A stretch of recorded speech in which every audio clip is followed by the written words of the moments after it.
He came from poverty and illness in India and was declared the new Messiah, groomed to bring salvation to the world. As a boy, he became the symbol of a new spiritual movement and spoke to those weary of social strife, religious dogma, and materialism.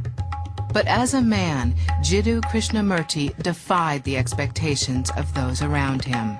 And when he found his own voice, he didn't offer salvation. What we are trying during all these discussions and talks here is to see if we cannot radically bring about a transformation of the mind. Not accept things as they are, but to understand it, to go into it, to examine it, give your heart and your mind with everything that you have to find out a way of living differently. He was a towering figure on the platform, and with audiences, sometimes it's as though they were hypnotized by him, absorbed in what he was saying. But that depends on you and not somebody else.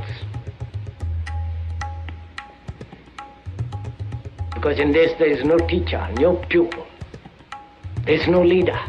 He's talking about something you do yourself on your own, and everybody kept looking at him as a messiah or a world teacher, somebody who would save them. He wanted people to wake up to the reality of something and not simply have faith and trust that some outside entity was going to provide the answers. To the crowds who had come to him looking for salvation, he offered both less and more.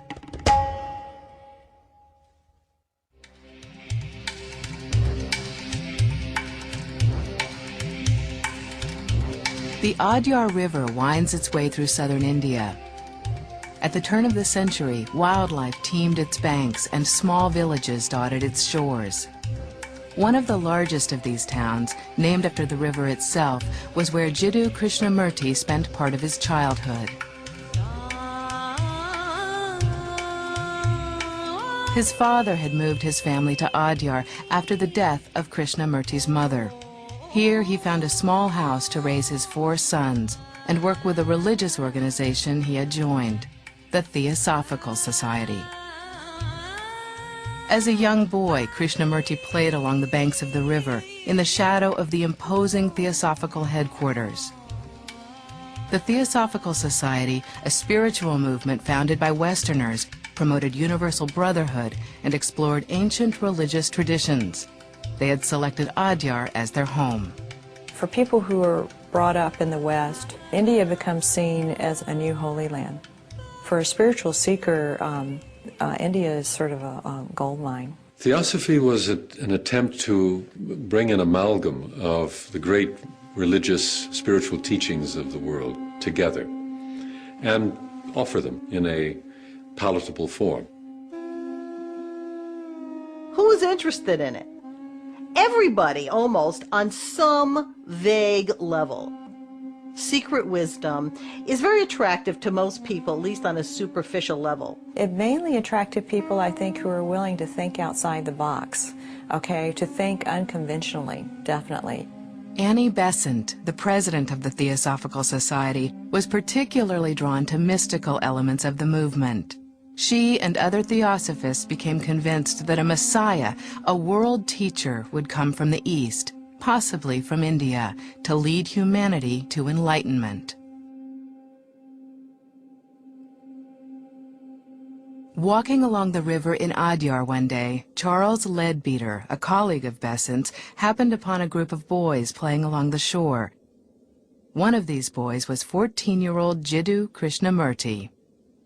To the casual observer, nothing about the boy appeared remarkable. Leadbeater saw a scrawny, malnourished young boy who had crooked teeth, lice in his eyebrows, who was not very strong or healthy.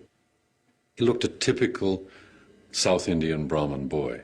Leadbeater was a controversial figure.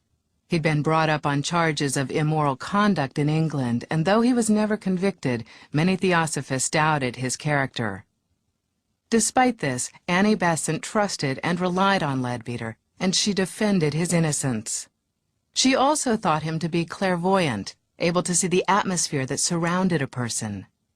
This aura, they both believed, could reveal the purity of a person's soul. Mr. Leadbeater said that child has the purest aura. An aura that was very beautiful. Most innocent aura that he'd ever seen. This caused him to identify this boy as being someone extraordinary. That should be taken and nurtured. That's what started this whole story. From this brief encounter, Leadbeater declared Krishnamurti to be the one and told Theosophists to prepare for the coming of the Lord. Theosophists believed this unlikely 14-year-old would lead the world towards peace and spiritual salvation. And they thought themselves to be following in the path of religious tradition and prophecy, wherein the world teacher would once again be reincarnated, as he had been in the form of the Buddha, in the form of Jesus and Muhammad. Theosophists draw from many sources, but feel that the world teacher may well be a figure that will be independent of any one religion, will sort of combine and transcend them all. Besant and Leadbeater contacted Krishnamurti's widowed father and sought permission to move his son onto the grounds of the Theosophical headquarters. But the boy spoke no English and was terrified of foreigners. His father and he agreed only after Krishnamurti's younger brother, Nitya, was allowed to go with him. At the very beginning, it was simply a task of helping him to learn to sleep in a bed, to use a toothbrush, to eat with fork and spoon. So these were kind of superficial cultural things that Besant and Leadbeater thought were necessary to make him comfortable in the world. From now on, Krishnamurti and Nitya's lives would never be the same. The boys were constantly observed and strictly controlled. Their food was carefully selected, and they were put on a regular schedule of meditation, exercise, and study. He would have preferred to sit and look at the clouds, to watch running water, to look at flowers and insects. He did not like to study books. So his mind was not the kind of a mind that was traditionally educable.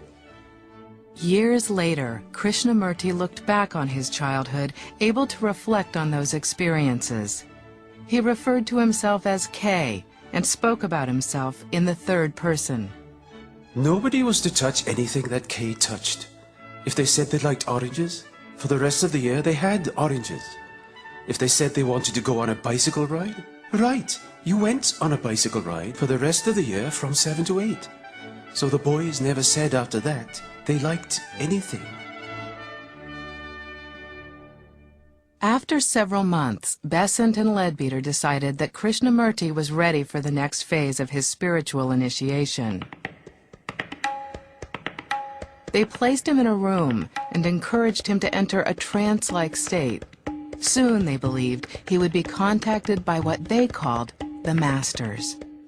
Theosophists were convinced that there were disembodied masters that spoke to people through various means, and that somehow this contained some unutterable type of wisdom not obtainable through other sources. The immediate background of Theosophy has to be seen as the spiritualist movement of the mid-19th century, the belief that mediums could communicate messages from departed relatives and loved ones, or in some cases from higher spiritual teachers. Besant and Leadbeater said that at some point Krishnamurti's consciousness would leave his body and a fragment of the consciousness of the world teacher would step in. In a sense, it's a kind of mediumship that they were talking about, where the host becomes unconscious and another spirit steps in. Krishnamurti participated in these rituals without question, but his father had growing concerns. He didn't trust Charles Leadbeater. In an effort to address his fears, Annie Besant moved to adopt both boys. She alone would be responsible for their care and education. Though resistant, Krishnamurti's father ultimately complied. He recognized that the Theosophists were offering his sons an opportunity that went well beyond what he could ever hope to provide. After 3 years, Besant decided it was time to continue Krishnamurti's education in England. So outfitted in his first European suit and wearing his first pair of leather-soled shoes, he boarded a ship for Europe. He would not see India or his father again for nearly 9 years. As his train pulled into Charing Cross Station, Krishnamurti peered at the crowd, terrified. Having spent his life robed and barefoot, he felt awkward in Western clothes and his shoes were painful. The London that greeted Krishnamurti was in the midst of radical change. By the early 20th century, streetcars replaced horse-drawn carriages, and electricity transformed the workplace and the home. In a world where science and industry increasingly shaped everyday life, many in the West sought to reconnect with deeper spiritual meaning. Science left a lot of people cold because it seemed to suggest that the universe, and therefore we as creatures in it, are nothing but sort of mechanical automatons. On the other hand, there was a lot of mistrust of religion because it was still, by and large, with some exceptions, pretty fundamentalist conservative. Spiritual seekers flocked to new movements like Theosophy, which embraced both scientific progress and religious beliefs. And they were particularly drawn to traditions and people from the East, who seemed to them to have greater spiritual wisdom. But not everyone greeted Krishnamurti with open arms. As I go about the street, they point me out. There goes that chap printed in the papers, the Messiah. Then they burst out laughing. Oh, how I hate it all. And I shall have it all my life. Lord, what have I done to deserve all this? Despite his unease, Krishnamurti tolerated the Theosophists' efforts to transform him into a proper young gentleman. For nearly a decade, he and his brother lived privileged lives. Their clothing and food were first class. They summered throughout Europe and were given a castle in Holland. But as much as Krishnamurti was welcomed by the upper class, he felt himself an outsider.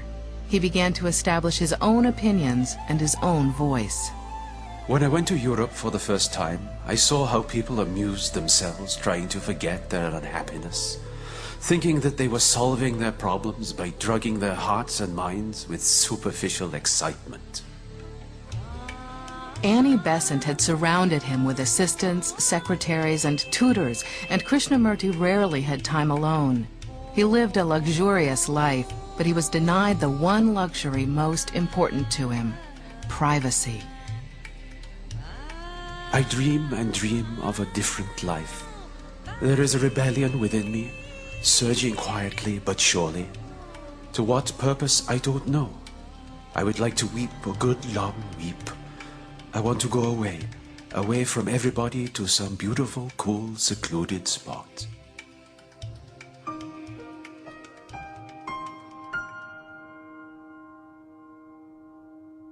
On a trip to the United States in 1922, he and his brother found that solitude. They were given a small house in the Ojai Valley of Southern California. Ojai was a special place where he could relax. He didn't have to dress up for the press. He picked oranges. He milked the cows, made cheese. He was very comfortable in Ojai. It was his home. He would glow with the delight of seeing clouds, the sky, trees. He loved trees. He loved nature, and he loved this valley tremendously. But Krishnamurti's time in Ojai was limited. Theosophists expected him to participate in all their events and functions, where he delivered their message of a coming new civilization.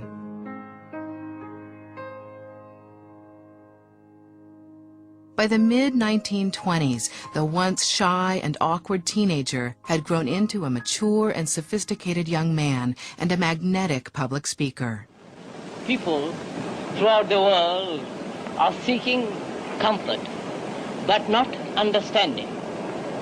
And as long as they seek comfort, they will never find spiritual comfort, because behind it there is no true understanding of life. He had a kind of vitalizing impact. It brought it an awful lot of attention in the media, some of it slightly supercilious. You know, I've seen articles from the 20s, Messiah in tennis shoes and that sort of thing, concerning Krishnamurti. But nonetheless, you know, they were talking about him, they were talking about the movement. A lot of people are looking for religion that suits what they want, so they listen to him. I don't think there was a huge amount of either ridicule or adulation. I think that he got a little of both, just like every other teacher. In order to help coordinate Krishnamurti's life, the Theosophists created a separate organization, the Order of the Star in the East. Members of the order were issued special badges and distinctive robes, and a magazine kept track of Krishnamurti's activities. Later, writing in the third person, he again looked back on this period of his life. They had put him at the head of an organization where he was literally worshipped, and he used to shrink from all that. He would tell everybody, "I'll do whatever you want." That used to be his favorite phrase. Still, Krishnamurti hid his dislike of all the pomp and ritual that surrounded him. He was devoted to Annie Besant and didn't want to disappoint her. He always spoke of Annie Besant with the greatest affection. He would say, Amma did this, and Amma said this. Amma, of course, being the Indian word for mother.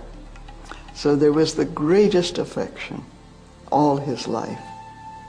But through it all, his main source of support had been his brother, Nitya. Since their days as boys in Adyar, the two had rarely been apart.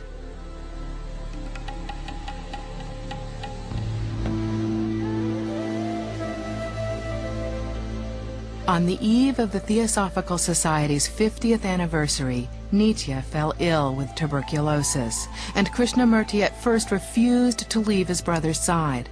But the Theosophists persuaded him that they had divine awareness. They said they knew that nothing would ever happen to Nitya. So in late September 1925, Krishnamurti left for India. He took this trip to India, and the telegram arrived in the Suez Canal that the brother had died here in Ojai. That was, I think, the great tragedy in Krishnamurti's life. I think his brother was the closest human being to him.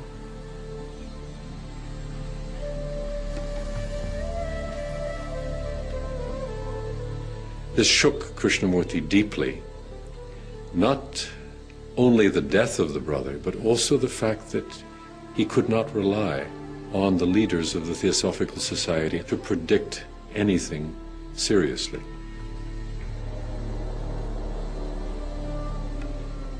Between the Suez Canal and Bombay, Krishnamurti went through a deep transformation, which seemed to shake the very roots of his relationship with Theosophy. He felt he could not trust these authorities any longer. Not just particular people, but the effect of authority on the mind. And when he arrived, he was a different person.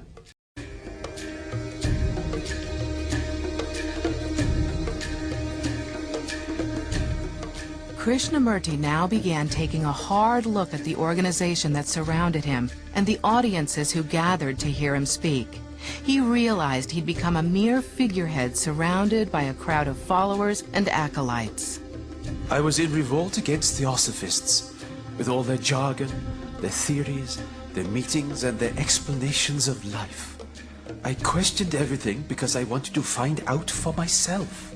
This was part of Krishnamurti's process of growing up and becoming an independent teacher. He told a friend, "I don't give a damn about the world teacher." And he wondered why they had picked him. It had been 20 years since the Theosophists had plucked him from obscurity and thrust him onto the world stage. Now, at 34, Krishnamurti decided to stop performing a role he no longer believed in. On August 3, 1929, using poetic yet powerful language, he gave a speech that would forever change his life.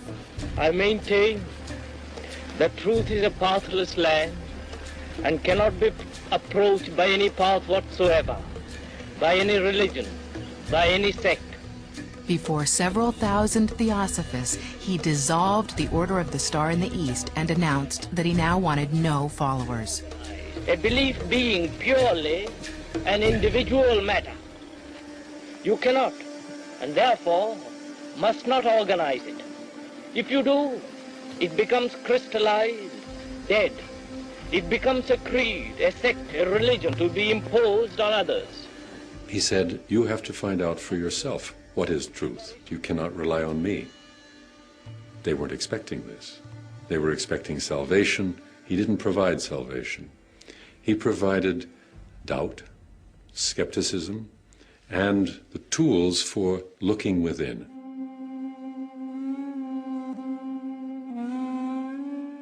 Theosophists were devastated. Everyone felt abandoned, lost without Krishnamurti's spiritual leadership. I've heard old-time theosophists from that time speak of how it was sort of like the waking up from a dream, you know, the destruction of something that had been very precious in your life and kind of floundering around, you know, where do we go from here? Although his future was now uncertain, Krishnamurti stood firm. He walked away from his life of privilege, returned to the estates, and retreated to his small house in California. Since the age of 14, his days had been organized and scheduled by the theosophists. Now, for the first time in his adult life, Krishnamurti was free to make his own choices. And he made it clear that he was not the world teacher, not the Messiah. Still, thousands came to hear him speak. He taught some things that were uncomfortable for the theosophists. He said that the whole emphasis on reincarnation was misguided and irrelevant. The whole business of masters is truly irrelevant from his perspective. He now stressed that it was his message that was important, and that he, as the messenger, was irrelevant. He took the skills he had learned as an orator with the theosophists and applied them to his own message. And for more than 50 years, Krishnamurti traveled the world, encouraging his audiences to abandon religious dogma and find their own answers. A religious life implies being a light to yourself,